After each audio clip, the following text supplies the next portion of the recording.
ঠাকুরনগর ঠাকুরবাড়ি বারুনি মেলা এলাকায় জারি হলো 144 ধারা। মুখ্যমন্ত্রী নতুন এসে নতুন নাটক করবেন, আপনি মেলা বন্ধ করার চেষ্টা করবেন, এগুলো মানুষ সহ্য করবে না। মতুয়াদের ধর্মীয় মেলা নিয়ে সরগরম ঠাকুরবাড়ির রাজনীতি। চলতি মাসের 6 তারিখ থেকে উত্তর 24 পরগনার গাইঘাটার ঠাকুরনগর ঠাকুরবাড়িতে প্রত্যেক বছরের ন্যায় এবারও অনুষ্ঠিত হবে মতুয়াদের ধর্মীয় বারুনি মেলা। এবার 70 বছরে পড়ল এই মেলা। তবে এই মেলাকে কেন্দ্র করে শুরু হয়েছে রাজনৈতিক তরজা। মঙ্গলবার কেন্দ্রীয় প্রতিমন্ত্রী তথা বনগাঁ লোকসভার সাংসদ শান্তনু ঠাকুর সাংবাদিক সম্মেলন করে অভিযোগ করেন, মতুয়াদের ধর্মীয় মেলা বন্ধ করার জন্য মমতা ঠাকুর 144 ধারা জারি করার আবেদন জানিয়েছেন। শুধু তাই নয়, মেলায় যাতে বিদ্যুৎ সংযোগ না থাকে সে নিয়েও চক্রান্ত করে রাজ্য বিদ্যুৎ দপ্তরের তরফে আমাদের জানানো হয় তারা বিদ্যুৎ দিতে পারবে না।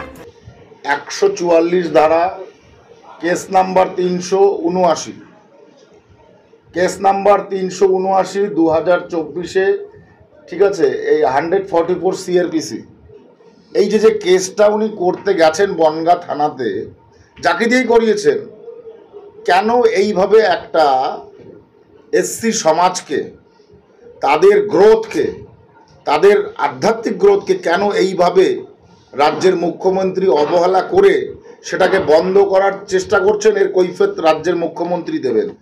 1953 সাল থেকে এই মেলা হচ্ছে, তাই এই মেলাকে এইভাবে রাজনৈতিক প্রতিহিংসা পরায়ণ হয়ে আজকে এটাকে বন্ধ করতে চাইছে এই রাজ্যের মুখ্যমন্ত্রী এবং তার যারা কুখ্যাত ক্যাডার্সরা আছে, তারা আজকে এইটাকে বন্ধ করতে চাইছে। ইলেকট্রিসিটি পারমিশন এরা দিতে চাইছে না, এই মেলার জন্য ইলেকট্রিসিটি পারমিশন এরা দেবে না। ইলেকট্রিসিটি বোর্ড থেকে এই মতুয়া মহাসংঘকে চিঠি করা হয়েছে।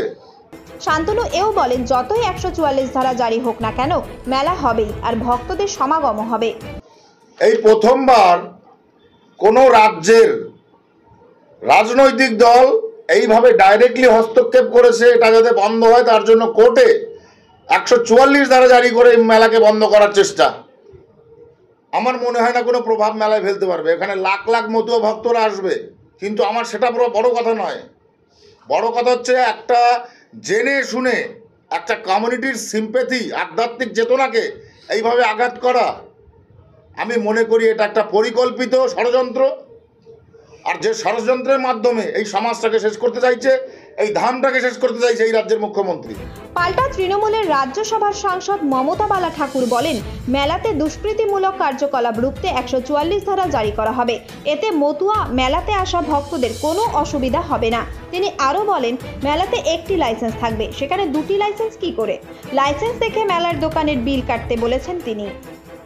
জোর জবরদস্তি গুন্ডা নামিয়ে তারা বিভিন্ন জায়গায় আজকে যেভাবে তাদের কাছে লাইসেন্স ছাড়াই কাজ করছে। 2018-তে, তার আগে যখন আমি ছিলাম, 2018-তে টাকা বয়ে দিয়ে এসছে ওরা বাড়িতে মেলা করে। তখন তাদের কোনো কিছু ছিল না। যখন ক্ষমতায় এসছে 2019-এর থেকে এই কাজও করে যাচ্ছে। এবং আমরা জানি যে এখানে শান্তনু ঠাকুর কোনো ভূমিকা আসতেই পারে না। প্রথম তার বাবা বেঁচে আছে, পরপর একটা ধাপে ধাপে মানুষ ওঠে। সেখানে দাঁড়িয়ে সে আজকে সাংসদ হয়েছে বলে যা কিছু তাই করবে সেটা মানুষ মেনে নেবে, এটা তো হতে পারে না। এই জায়গাটা প্রথম হচ্ছে মঞ্জুল কৃষ্ণর জায়গা। প্রথম হচ্ছে মঞ্জুল কৃষ্ণ এই বাড়ির এখন বলতে গেলে 3টে ভাইয়ের ভিতরে বড় মা বীণাপাণি ঠাকুরের 3টে সন্তান, 3টে সন্তানের ভিতরে এখন ও ছোট বেঁচে আছে।